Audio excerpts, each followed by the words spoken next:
Este programa está avalado por la Academia Dominicana de la Historia.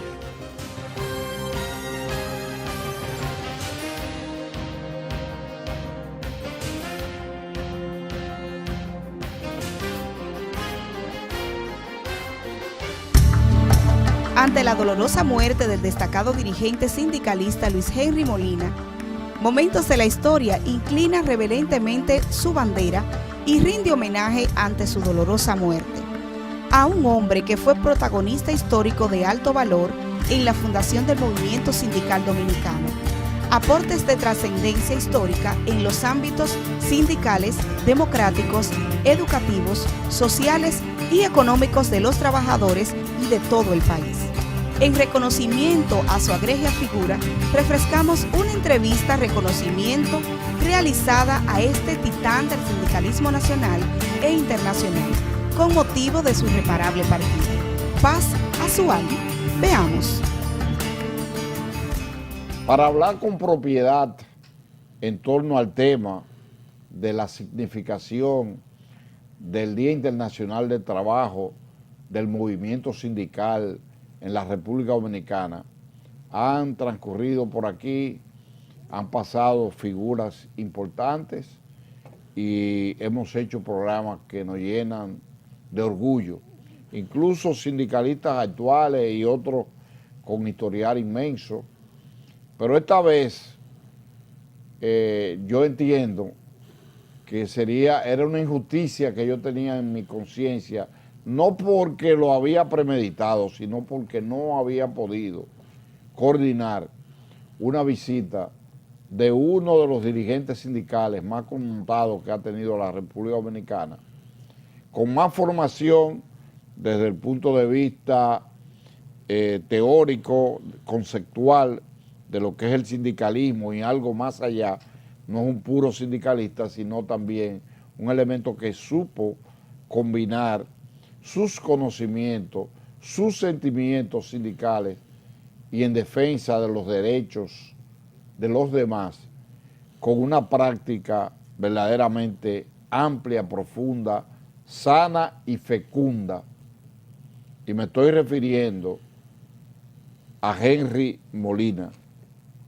Luis Henry Molina, desde muy jovencito, se involucró en la Juventud Obrera Católica y luego fue uno de los hombres que hizo resistencia en el último periodo por su edad contra la dictadura de Trujillo.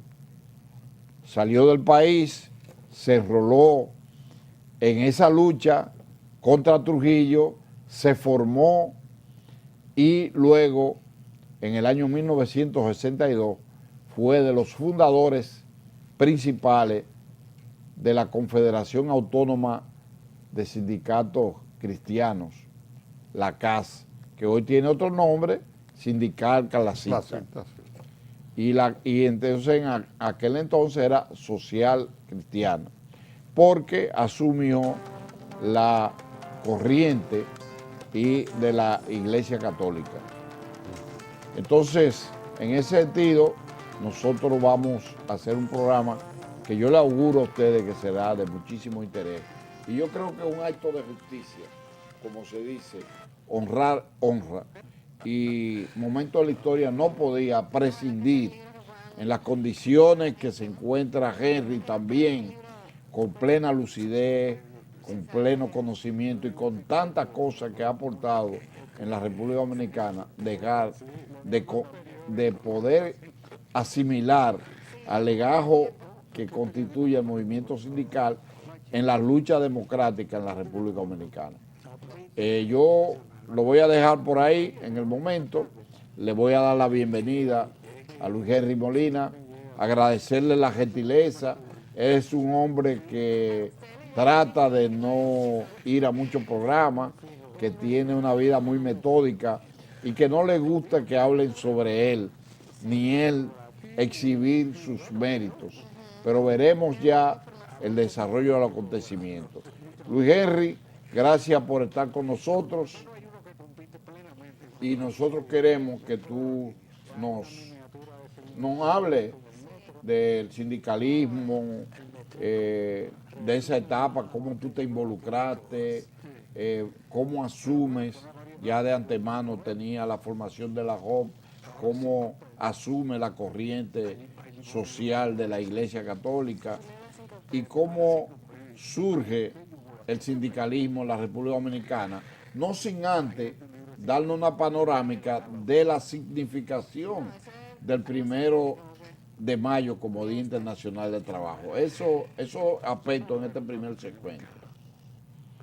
Bueno, el día 1 de mayo se celebra en todo el mundo, menos en los Estados Unidos, el país del mundo donde precisamente acontecieron hechos barbáricos. En el 1886, en una fecha como esta, en una huelga de los trabajadores en Chicago, donde exigían cosas muy elementales, por ejemplo, un horario de 8 horas diarias de trabajo y un salario mínimo.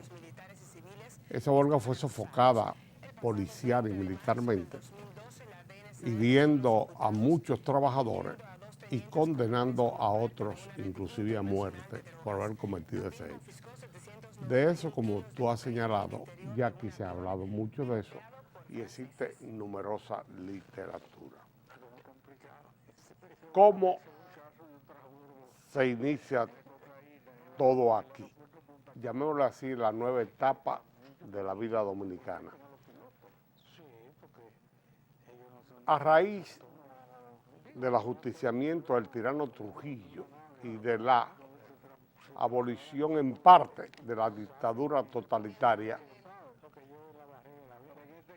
se produjeron una cantidad enorme de hechos políticos y sociales en República Dominicana, que solamente si nos limitáramos a los 2 primeros años,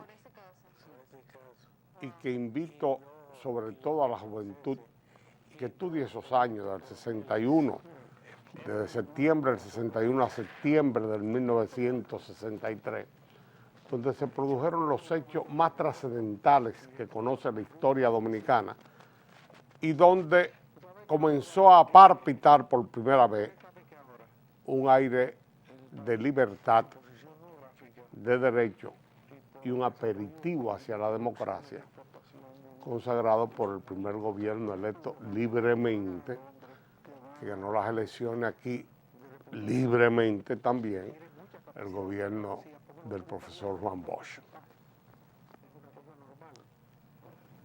En ese contexto muy difícil para la República Dominicana, pero de peor confusión para el 90% de los países de América Latina dominados por dictaduras totalitarias cuasi absolutas de mayor o menor relieve, se produce la necesidad de combatir por conciencia los horrores que había cometido la dictadura totalitaria de Trujillo a partir de la invasión o la expedición, como ellos llaman y como debe llamarse, del 14 de junio con los héroes y mártires de Constanza. En el caso mío fue horroroso, pero en el caso de mi compañero de la Juventud Católica en esa época y de la Juventud de la Católica con quien me reunía y con quien comentaba nuestros hechos, daba indignación, porque presentaban por este mismo canal, que era el único que existía, los cadáveres y gritaban muertos como si fuera una cosa horrorosa, que a mí me impactó porque ya se había llegado a la parte sanguinaria, seguido por otro tipo de hechos que acontecieron, que no es el caso de analizar aquí para no salirnos del tema. Pero todo eso estalló con un hecho también para mí muy fundamental, que tuvo un valor elevadísimo. Fue la famosa carta pastoral de la Iglesia Católica, que debió leerse en todas las parroquias y templos el 21 de enero, Día de Nuestra Señora de Altagracia, pero no fue así, no se leyó en ninguna. por temor y por terror. Se leyó después. El domingo siguiente. Y otros domingos. Y hay parroquias que no llegaron a leerla todavía. Entonces, ahí ya la situación era clara de que había llegado al límite inaceptable la tiranía totalitaria. A partir de ese momento, un grupo de jóvenes, todos provenientes de las organizaciones laicas de la iglesia, como tú has señalado, la propia Juventud Obrera Católica o la Acción Católica, comenzamos a crear nuestra propia organización antiintrujillista o una célula conectada con los otros grupos que estaban en la vida clandestina. Básicamente, nosotros tuvimos contacto con muchas personas, todos, yo diría que la mayoría podrían ser padres nuestros en edad y en experiencia, en capacidad. Nosotros éramos un grupo de jóvenes muy dinámicos en eso. En esa circunstancia, yo caigo en el exilio con otros compañeros más y tengo la gran suerte, por qué no decirlo, de caer en Venezuela, que acaba de pasar una experiencia muy parecida a la nuestra, aunque muy pequeña, la de Pérez Jiménez. Se decía, para recortar un poco esto, que había habido un intercambio. Pérez Jiménez y toda su gente que cayeron aquí en el 58 por el grupo exilado que habían ido allá, que el grupo nuestro era como de 9, pero que allá existía un grupo como de 220 personas exilados, gente muy importante. Que se habían vinculado en la lucha contra Pérez Jiménez. Contra Pérez Jiménez. Y a favor de Rómulo Betancourt. Hoy muchos entraron en el interín. En el interín, al caer Pérez Jiménez en el 58, y el 23 de enero, entraron en una etapa de transición que la presidió Wolfgang Larrazábal, un almirante joven que duró 16 meses. Luego vino la elección en la que ganó Rómulo Betancourt con los demócratas cristianos, que se le llamó la Guanábana. Blanco por dentro, que era Acción Democrática, y verde por fuera, que era COPEI. Nosotros caemos en esa época. ¿Cuál es la riqueza de esa época? Ellos tenían todas las universidades cerradas. Ellos habían pasado una dictadura como la de Trujillo, que fue la de Juan Vicente Gómez, de igual duración. Habían tenido otra de 11 años, que fue la de Pérez Jiménez. Ellos tenían prácticamente todas las instituciones perseguidas, todos venían del exilio ese largo tiempo. Y entonces la estrategia que allí se trató fue preparar 9 jóvenes que ellos llamaron escogidos por la parte de la democracia cristiana, pero muy en combinación con Betancourt. Nosotros tuvimos la suerte que tuvimos si bien nuestro amparo era la democracia cristiana en esa época muy débil, muy pobre, apenas con 13 diputados, aunque Caldera era el presidente de la Cámara de Diputados, sin recursos de ningún tipo. Nosotros vivíamos en un garaje de la Secretaría de Bigot. Mi compañero de cama era Caíto Javier, él dormía en el segundo piso y yo en el primero. El compañero de cama de José Gómez Cerda era Prisco Morales, un dirigente de San Francisco. Y así sucesivamente, pero escogieron 9 jóvenes para que nos preparáramos 3 en agrarismo, 3 en sindicalismo y 3 en política partidista.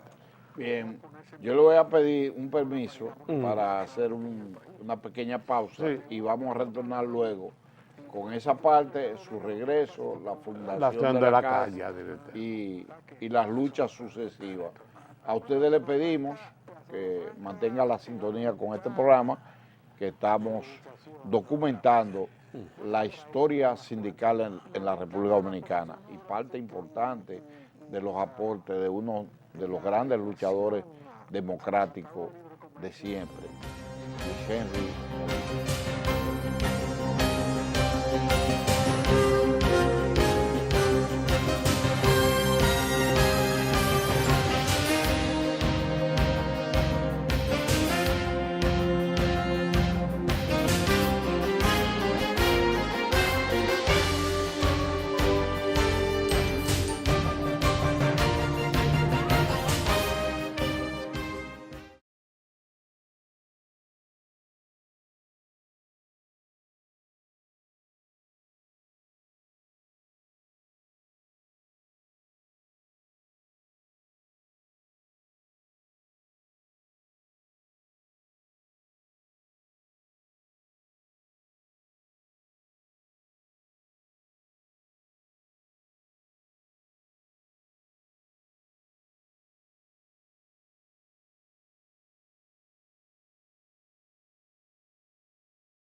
Aquí entonces había un frente interno con contacto con nosotros, que lo encabezaban personas que venían con nosotros también de la misma base, de la mismo origen católico. Sí, porque él fue seminarista. Sí, como era, que lo encabezaba precisamente Gabriel del Río, Jesús Caminero Morcero y Porfirio Zarzuela. Por citar 3 nombres, porque el grupo de aquí era muy grande, llegaba a más de 100 personas, que ya estaba aquí reuniéndose desde antes de la muerte de Trujillo, pero de manera concreta, a partir de la muerte de Trujillo, en todo el quehacer, siempre con una misma decisión. Entonces, ¿cómo nace la casa? Me permite una pequeña, sí, como intercambio. Sí. Me siento con el derecho a hacerlo con usted. Hágalo. Pero también con muchos jóvenes. Aquí estuvo José Joaquín Puello. Y entonces en el movimiento estudiantil hubo también extraordinarios jóvenes con formación social cristiana que hicieron grandes aportes. No solamente, también habían muchos jóvenes que tomamos, sí, incluyéndome yo, sí, sí, una corriente de izquierda, pero Puello, Cuello, sí, este voleibolista González Cano, este joven que fue voleibolista que murió hace poco, Rafaelito Martínez, que después que era voleibolista, y también el otro de Moca, que fue médico, murió hace poco, fue de la selección nacional. Lucas Rojas.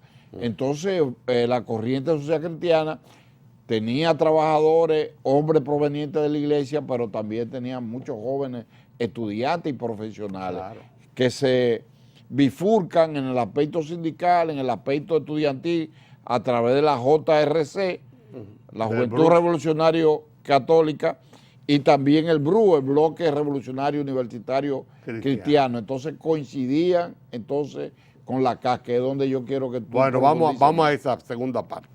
La primera parte, ¿cómo nace la CAS? La CAS nace por un pequeño grupo de jóvenes que tanto en el frente interno, ya señalamos a Gabriela Zarzuela, a Caminero, Jesús Caminero Morcero, y un centenar más que estaban aquí en el frente interno. Y un pequeño grupo que estaba no exilado, que habíamos ya tenido la firme vocación, por origen, por naturaleza y por compromiso, de defender los derechos y libertades del pueblo dominicano, pero especialmente de los trabajadores. Nosotros no teníamos dedicación en eso.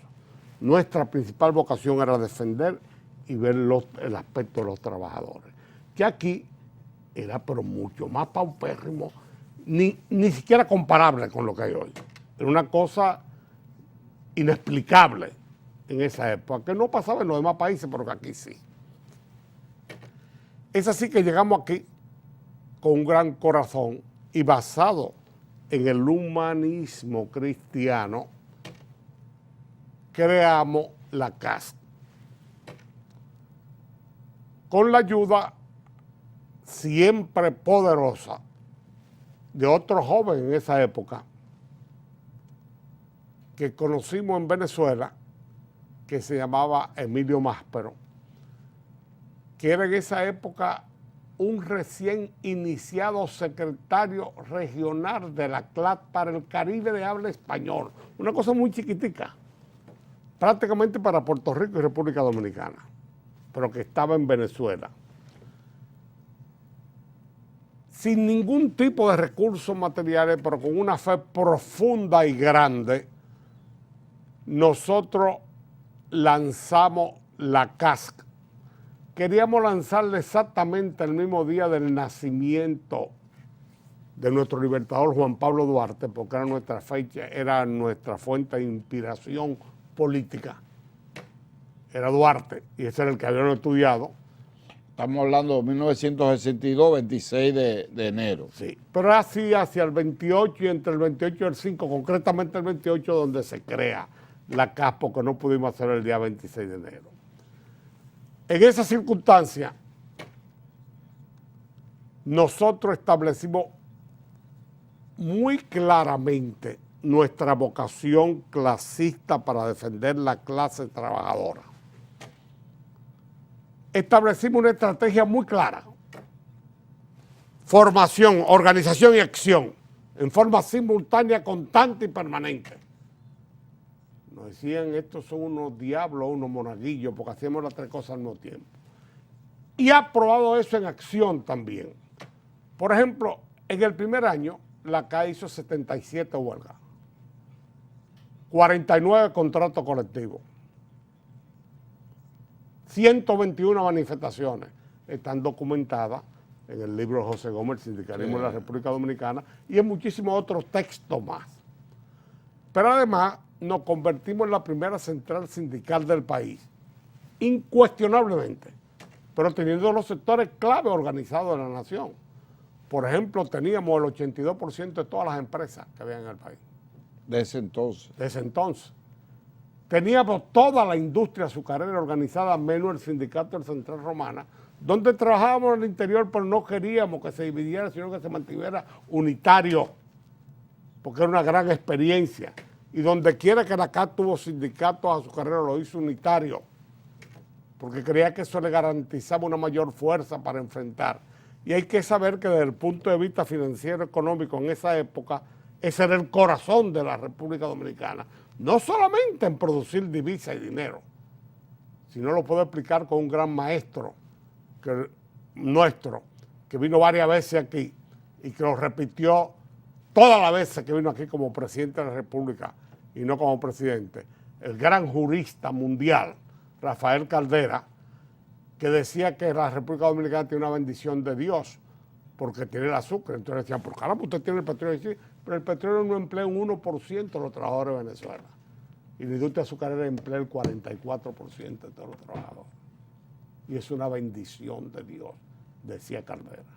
Así nace la CAS, con errores, con virtudes. Nosotros no teníamos ningún tipo de experiencia, ni teníamos ningún tipo de capacidad. Eso le iba yo a preguntar, entonces, porque esa diferencia, había un asesoramiento. Sabemos, recientemente murió Monseñor Arnay. Arnay también. Que yo recuerdo cuando vino de Cuba. Sí, señor. Fue de los sacerdotes que fue sí. expulsado, pero estaba muy joven, tenía una gran formación y creo que contribuyó mucho con ustedes y lo que fue, yo no sé si usted tuvo participación en la Federación de Ligas Agrarias Cristianas. ¿Cómo no? Como agrarista. No, es que creamos la CAS y la FEDELA la creamos al mismo tiempo. Después vamos a ver cómo funciona todo ese tipo de cuestiones y sus particularidades. Entonces, el engranaje constituía también el movimiento estudiantil. O sea, ustedes no.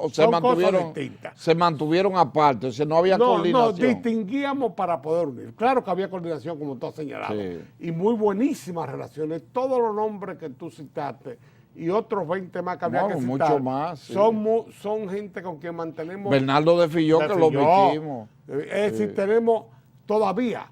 No una amistad, no. Una hermandad, pero claro, de cosas íntimas y cosas. Y no solamente, Luis Henry, una cosa importante, y cerramos este segmento, este segundo segmento, es que no solo en ese momento hubo contradicciones que quisieron grupos llevarlo a antagonismo, pero hoy el respeto de la corriente, porque tú te encuentras a un Rafael Alburquerque, que era del FUR, o sea, de la corriente PRDista, claro que sí, y tú te encuentras a un Asdrúbal Domínguez que murió, y un Cayetano que está vivo, y un Monchín Pinedo que está vivo, y un dirigente extraordinario, Amín Abel, que fue de una generación quizá subsiguiente a ustedes, que somos hermanos.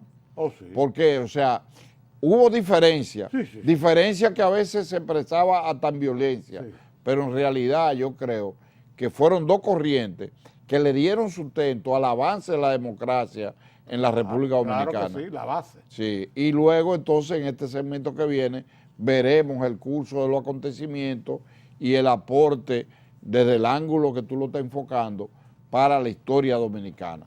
Manténgase con momentos de la historia y mantenga el interés por este intercambio con ese personaje de la historia dominicana, Luis Henry Molina.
yo recuerdo en mi condición de joven democrático en esa época y dirigente estudiantil a nivel regional en el Cibao, pero ya conocía toda esa figura de izquierda y social cristiana. Lo que significó esos aportes democráticos al país cambió de mentalidad y fue estructurando gente que todavía hoy, los que sobrevivieron, los que no cayeron físicamente, son hoy grandes figuras nacionales. Sí, señor. Eso es extraordinario. En todas las áreas que tomaron, en medicina, en derecho, en ingeniería, en sindicalismo, eso es extraordinario. Es una generación y así es que nosotros lo enfocamos desde este programa, porque no perdemos. Estamos hablando con un dirigente político formado y nosotros también somos políticos, pero no somos sectarios. Y la verdad no es. Con el tiempo uno va. No, pero además tú puedes decir dos cosas que lo pueden escribir. Aquí la escuela del movimiento sindical, lo decía Julito de Peña, además, que era contra nosotros totalmente, es la casa. Y aquí la escuela política del PRD. Si no, aquí ni hubiera democracia ni hubiera sindicalismo. Tan sencillo como eso. Tan sencillo. Con todos sus errores. El PRD continúa ahora por el PLD y todo eso, pero eso es lo mismo, porque eso no es ahí mismo. Y el 14 de junio con su... pero claro que sí. Y además yo creo que eran los que más competían. Pero con una política de izquierda muy sacra. Yo estuve con Manolo la noche antes de irse para allá, con Yuyo Alessandro y con Armando. Porque ellos eran familia. Y eran familia, y estuve con él, y estuve conversando con todo, y mi relación era muy buena con él. Y muy buena con todo el asunto. ¿Por qué? Porque ahí había seriedad y honestidad en todo. Y daban su vida. Es que daban su vida igualita que la daban nosotros. Tú sabes que... No había problema con eso. ¿Qué elemento? Porque yo quiero que tú juzgues esa etapa del sindicalismo, de la lucha democrática del país. Es el siguiente.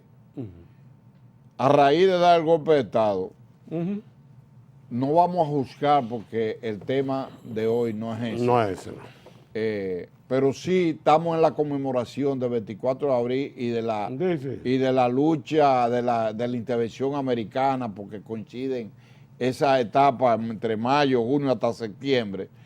Entonces, la corriente social cristiana en las escuelas, en la universidad, en los centros de trabajo, en el campo, era sindicada por lo que éramos... como que era un grupo contrario. Pero cuando aquí se cercena la libertad, se da el golpe de Estado, se elimina la Constitución del 63, que ha sido la más avanzada, ustedes se incorporaron a eso. Y recuerdo las declaraciones de ustedes ya como CAS, diciendo que ustedes no apoyaban bajo ningún concepto. El mismo día. El mismo día. Eso. Y que lo van a combatir, lo combatimos. Y lo combatieron. Entonces, incluso, para el que no lo sepa, porque él no lo iba a decir esto, lo que yo voy a decir ahora, Luis Henry Molina formó un comando de trabajadores social cristianos y fue el comandante de ese comando que operó en la fila constitucionalista. Y la significación de eso es extraordinaria porque se le endilgaba al movimiento constitucionalista una inclinación comunista y que estaba acabando con locura y que estaba matando a las monjas y que estaba haciendo, y todo eso salía en la radio, en la televisión. ¿Y sabe lo que hizo la corriente social cristiana? Que mandó un delegado a Gómez Celda en todos los países a divulgar. Correcto. Mientras aquí había un comando que cuando venía, por ejemplo, un Tazul a hacer entrevistas, veía que habían jóvenes y habían trabajadores social cristianos que desmentían. No, y algo más. Por ejemplo, aquí dos gobiernos donde está la democracia cristiana reconocieron al gobierno de Camaño. Frey en Chile reconoció al gobierno de Camaño. Claro, por la presencia de ustedes. Como el mismo José Gómez. Y en Venezuela también, que era el gobierno en esa época de Caldera, reconoció perfectamente todo ese tipo de cuestiones y mandó para acá a Alejandro Mayer, el final del gobierno de Betancourt. Y mandó para acá, Chile mandó a Alejandro Mañé, que era el embajador ante la OEA, que vino y habló conmigo y todo eso, y ahí en Ciudad Nueva metido. Y Venezuela mandó a Marco Falcón Briceño, que era su canciller, para acá a apoyar la revolución de hoy. Y la significación de eso es que evitó también que pudieran aplatar. Eso obligó a los Estados Unidos negociar, a tener una actitud conservadora, porque el mundo se movilizó, no solo por ustedes. No, por mucha fuerza. Sí, por muchos factores. Pero y nosotros éramos los más pesados porque éramos cristianos. Exactamente. Y entonces no era verdad que eso era comunista que se comía la gente. Correcto. Entonces, que entre paréntesis te voy a decir, para que tengas tu historia completa. Cuando estalla la revolución, esto fuera de récord, tengo 3 comunicados, de mayor lo tienen, del grupo comunista diciendo, cuidado con meterse ahí, que están metidos los cristianos y toda la cuestión, y es una treta del imperialismo yanqui. 3 documentos oficiales tengo guardados. Sí, porque y lo tienen José Gómez. Y después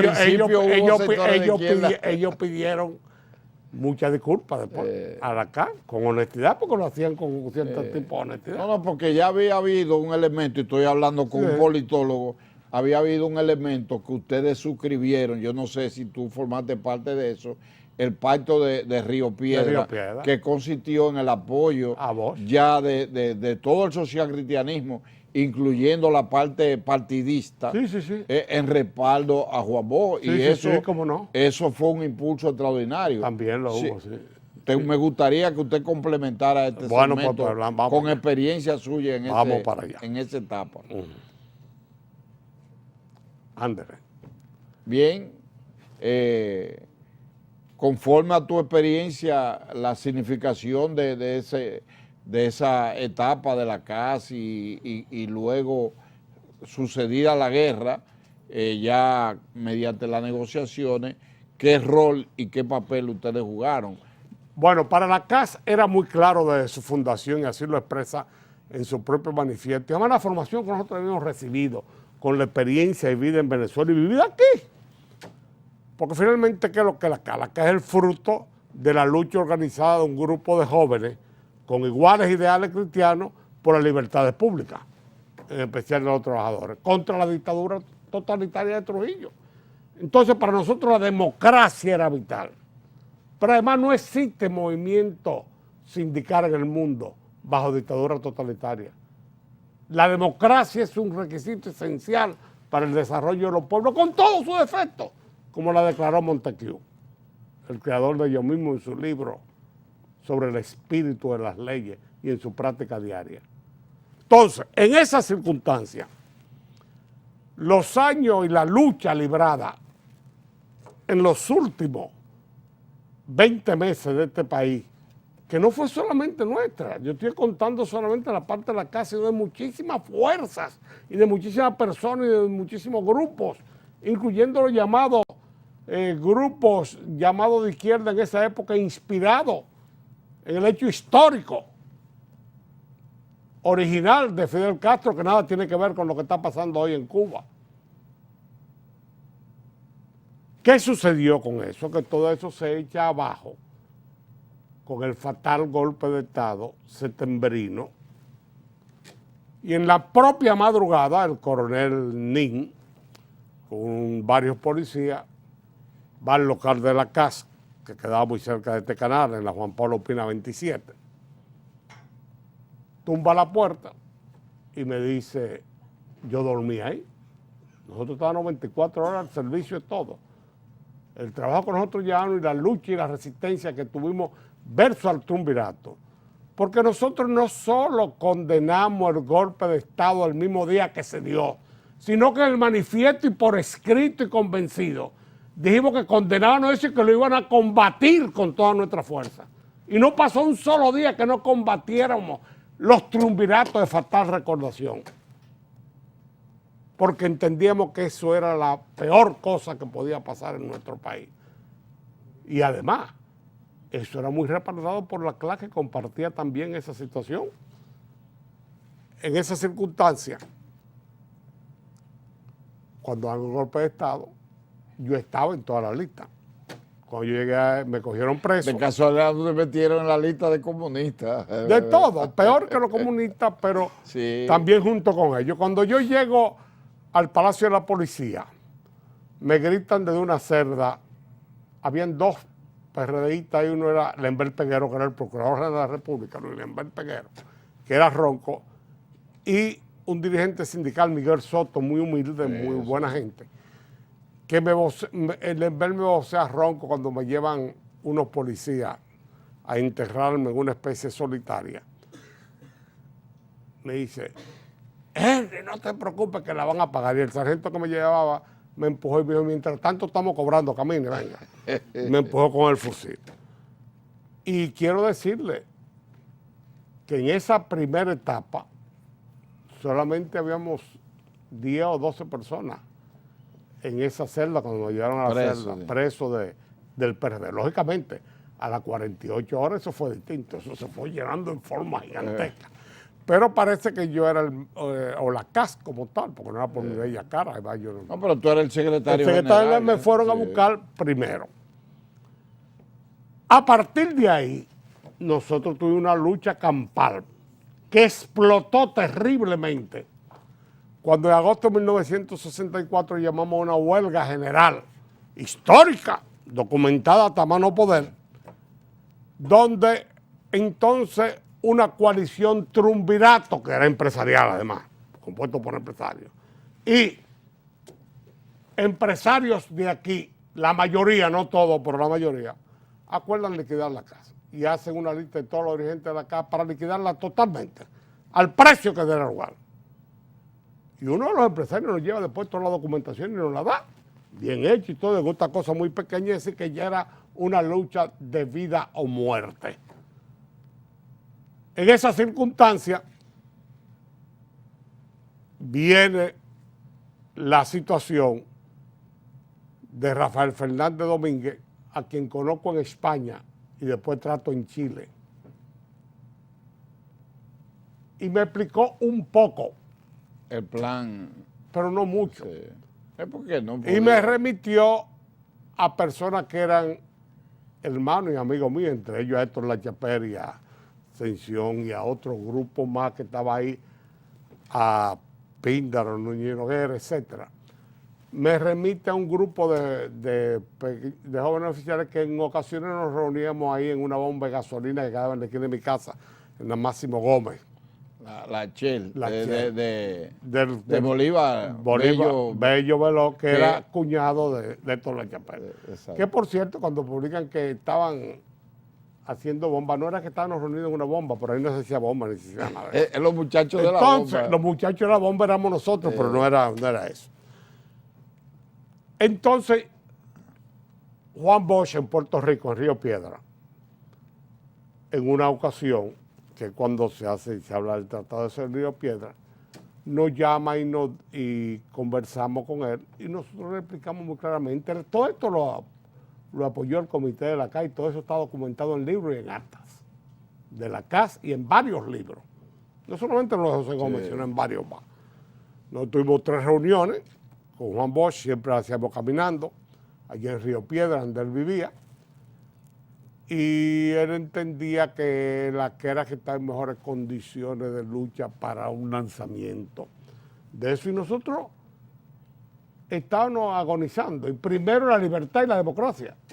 Pero además no había reivindicaciones dentro del triunvirato, lo que había era agotamiento. Y de ahí comenzamos a participar antes, durante y después en la Revolución de Abril.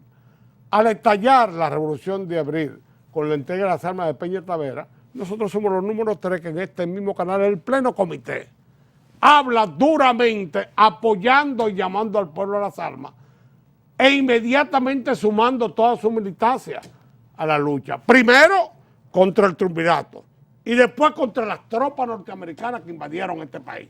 Es decir, que es un doble acto heroico y patriótico, porque la clase trabajadora no puede ser nunca ajena, parte de la libertad, de la democracia y del Estado de Derecho para ejercer el derecho y las libertades sindicales. Sin eso no hay ningún tipo de base. Muy bien.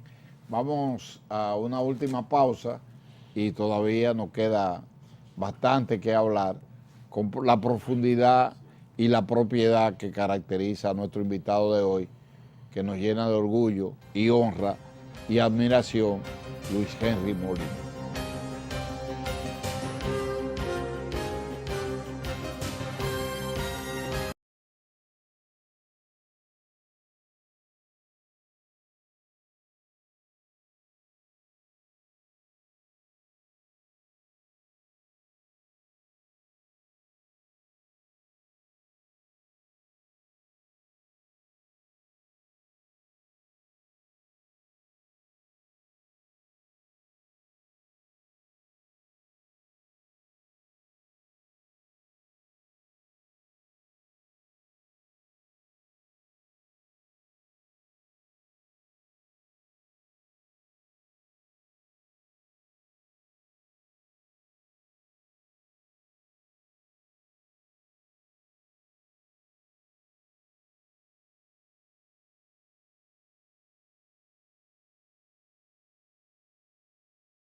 Qué bien uno se siente un programa de esta naturaleza, compartiendo con una persona que habla con propiedad y conocimiento de causa y además convivencia de parte de su entrega.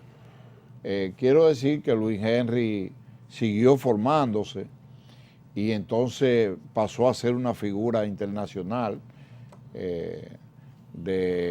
tanto en Latinoamérica como a nivel internacional.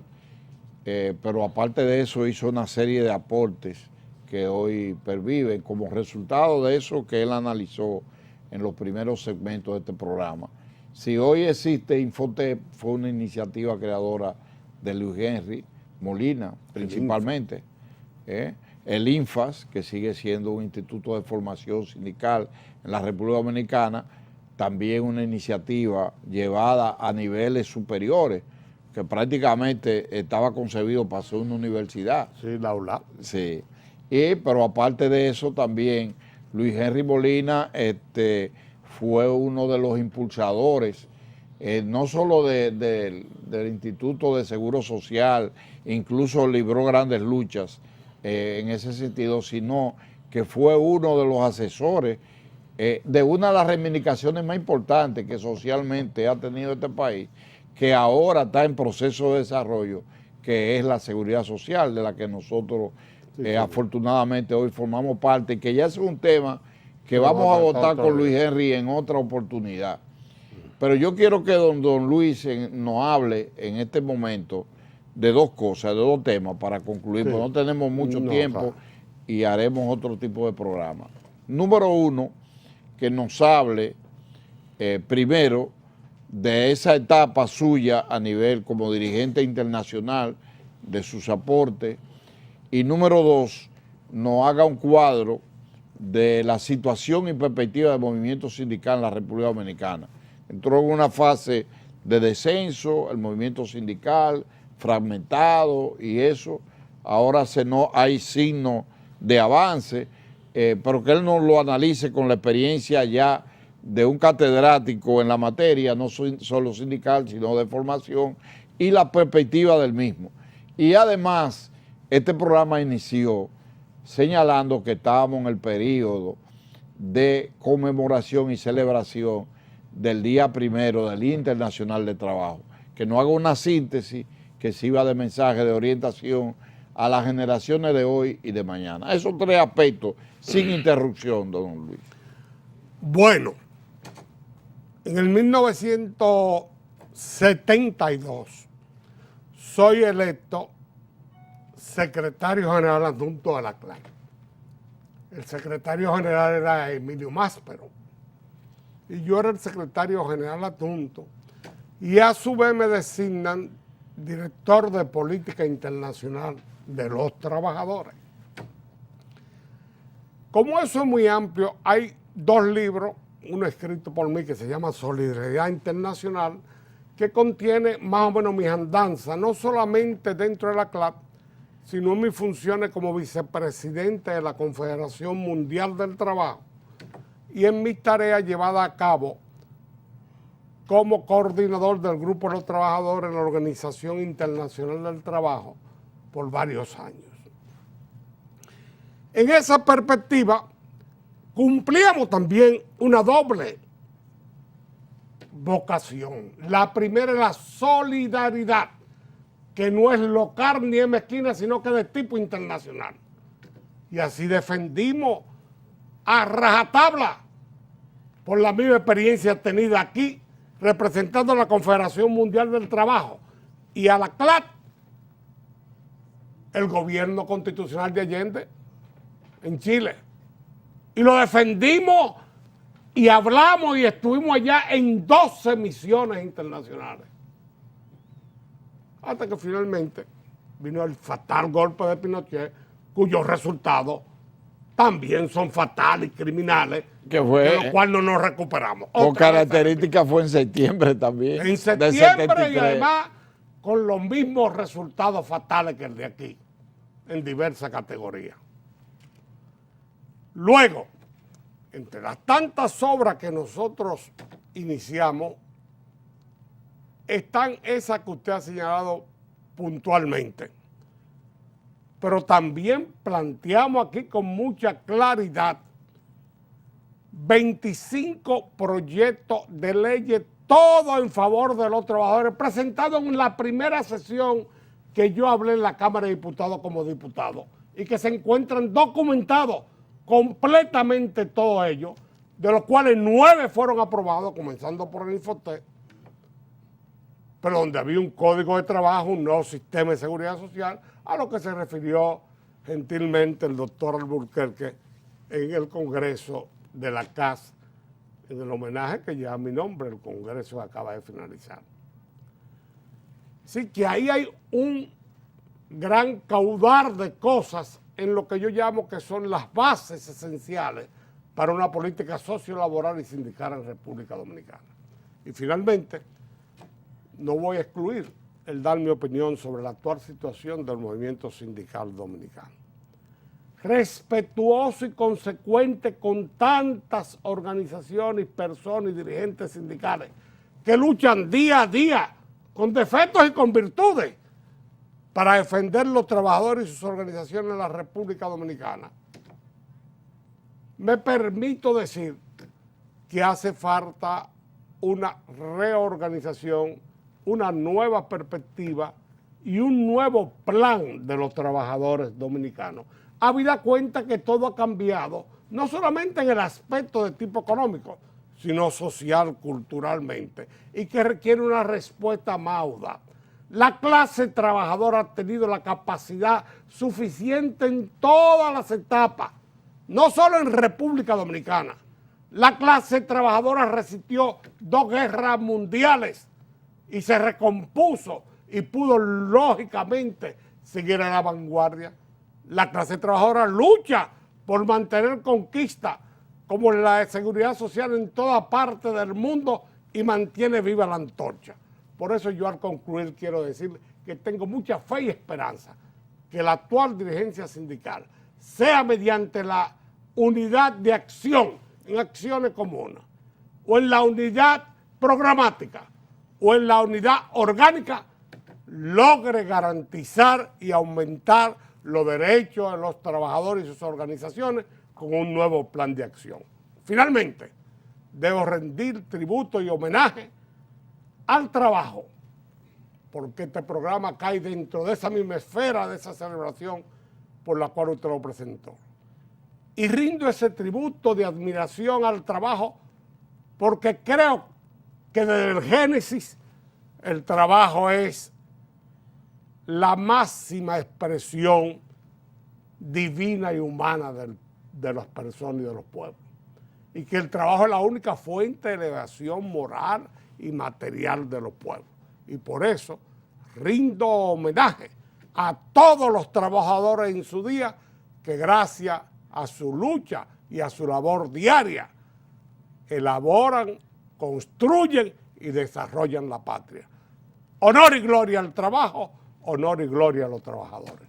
Gracias. Yo creo que no tiene ningún tipo de desperdicio y no aplaudimos porque no es norma de este programa, pero sinceramente un aplauso de todos los que están viendo este programa, de la teleaudiencia, de Momentos de la Historia y del país, y un mensaje que no ha tenido desperdicio en forma edificante, ilustrativa, histórica y cultural para la República Dominicana, abordando un tema que poca gente puede hacerlo con la autoridad, la capacidad y la autenticidad de valores con que lo ha hecho nuestro invitado de hoy y a quien agradecemos esa gentileza, Luis Henry Molina.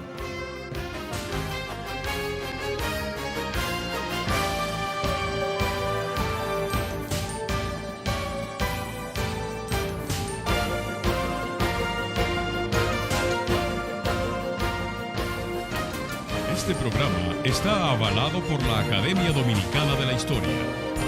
Comisión Permanente de Efemérides Patrias. Presentaron